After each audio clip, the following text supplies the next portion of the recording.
Assalamualaikum warahmatullahi wabarakatuh. Halo Sobat Sehat, selamat datang di podcast kita kali ini. Saya Anita, mahasiswi program studi Sarjana Gizi Universitas Borneo Lestari. Pada podcast kali ini, kita akan membahas tentang keseharian yang sangat dekat dengan kita, terutama Lebaran, yaitu bijak konsumsi makanan khas Banjar pada saat Lebaran.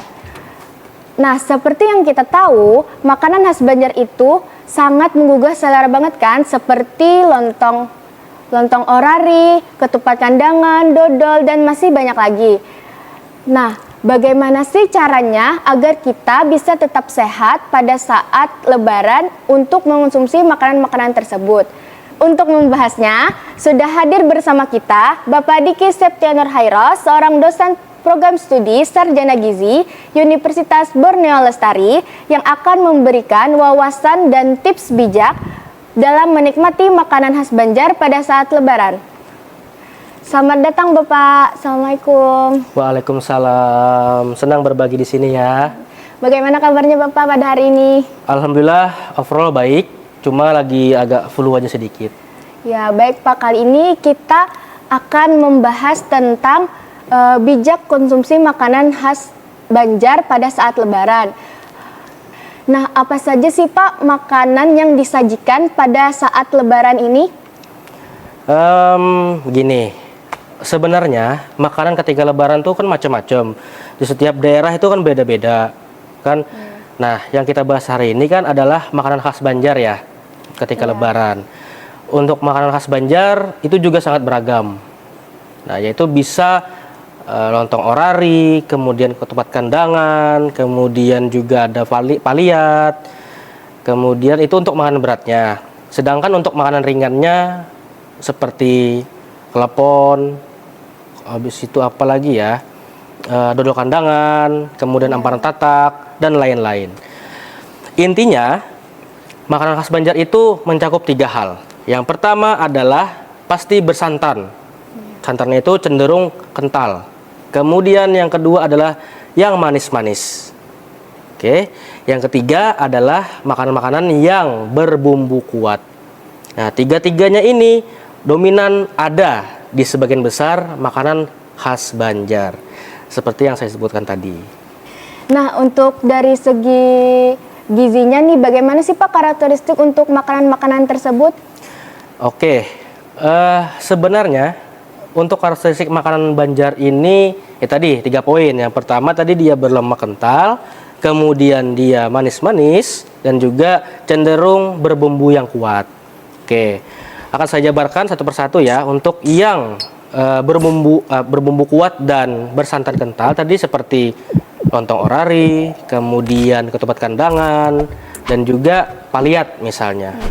Kemudian yang manis-manis itu kebanyakan ada di makanan-makanan snack, kudapan, yaitu bisa klepon buntut, bisa amparan tatak, bisa juga dodol kandangan, dan lain-lain. Intinya, memang masakan Banjar ini cenderung dia santan kental, manis, dan berbumbu kuat. Oh, berarti kalau kita tidak mengontrol makanan-makanan tersebut sangat beresiko untuk kesehatan ya Pak. Dan apa sih Pak dampaknya bagi kesehatan kita?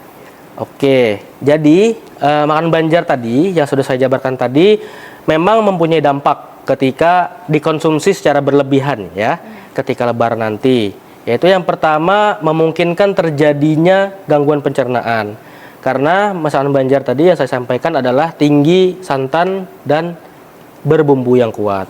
Ya, dikhawatirkan akan bisa mempengaruhi sistem pencernaan.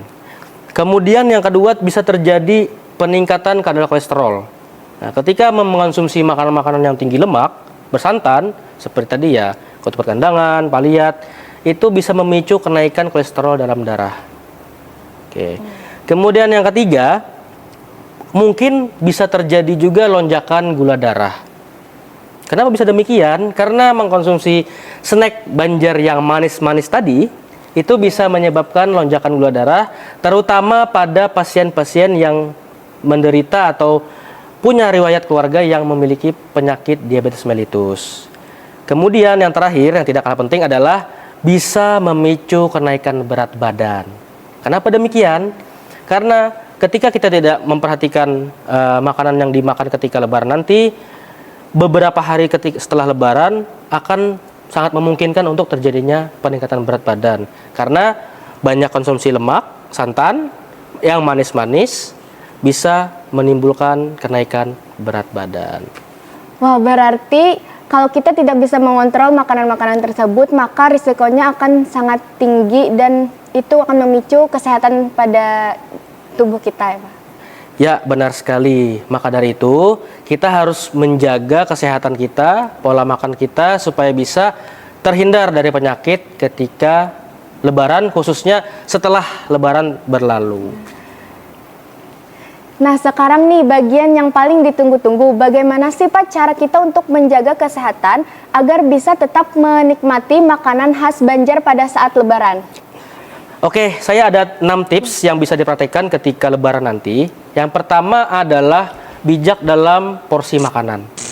Jadi ketika ada hidangan, makanan atau kudapan yang disajikan oleh tetangga atau keluarga, kita harus bisa bijak dalam makannya, porsinya. Jangan terlalu banyak, jangan terlalu sedikit. Artinya sedang-sedang saja. Kemudian yang kedua, bisa dengan cara mengombinasikannya dengan sayuran. Artinya setelah kita makan makanan yang bersantan, manis-manis, kita juga perlu mengonsumsi sayur-sayuran karena dia tinggi serat. Oke. Kemudian yang ketiga, yang perlu digarisbawahi juga adalah kita harus bisa membatasi asupan santan tersebut. Misal, saya dikasih suguhan ketupat kandangan. Nah, bagaimana caranya supaya ketupat kandangan tadi bisa santannya lebih sedikit, misalnya dikurangi kuahnya, atau bisa juga santannya terlalu kental tadi ditambahkan air putih sedikit supaya tidak terlalu kental. Jadi meminimalisir jumlah santan yang masuk dalam pencernaan. Iya. Kemudian yang keempat, kita juga harus membatasi asupan gula yang berlebih. Kenapa demikian? Karena sekarang banyak sekali penyakit diabetes mellitus di mana-mana. Karena apa? Karena kebanyakan asupan gula. Salah satunya adalah disebabkan oleh kudapan-kudapan khas Banjar yang sebagian besar cenderung rasanya manis-manis. Oke, kemudian tips selanjutnya yang kelima adalah apa lagi ya? Kira-kira apa nih? Kira-kira minum. Benar sekali. Yang kelima adalah konsumsi air harus cukup dalam sehari. Berapa cukupnya? 2 liter sehari. Jadi jangan sampai lupa, jangan sampai malas untuk minum air putih. Oke. Kemudian yang terakhir yang tidak kalah penting adalah jangan lupa dan sempatkan untuk berolahraga. Oke. Olahraganya seperti apa? Bisa kita jalan kaki sore misalnya, atau mungkin ada yang punya barbel di rumah, boleh, bisa untuk angkat beban, atau mungkin ada yang senang exercise di rumah, boleh juga. Yang penting ketika ada asupan makanan yang bersantan, yang manis dari pagi sampai sore, usahakan untuk dibakar, bergerak. Jadi ada keseimbangan antara yang masuk dan yang keluar. Begitu. Nah, itu tadi Sobat Sehat, tips dari Bapak Diki agar kita bisa menikmati hidangan lebaran tanpa harus ada rasa bersalah. Betul. Jadi kita harus benar-benar bijak dalam makan, kemudian mengkonsumsi segala hidangan telah disediakan, baik itu dari keluarga atau dari tetangga. Jadi kita tetap bisa menikmati momen indahnya lebaran tanpa khawatir terhadap kesehatan. Wah, tidak terasa ya Sobat Sehat, banyak sekali informasi yang kita dapatkan pada hari ini. Sebagai penutup, apakah ada pesan terakhir dari Bapak yang ingin disampaikan? Oke, mungkin singkat saja pesan saya untuk teman-teman semua yang nantinya akan berlebaran sebentar lagi. Jangan terlalu euforia dalam menikmati hidangan-hidangan lebaran. Tetap perhatikan kesehatan, pola makannya dijaga, kemudian asupannya jangan sampai melebihi yang seharusnya.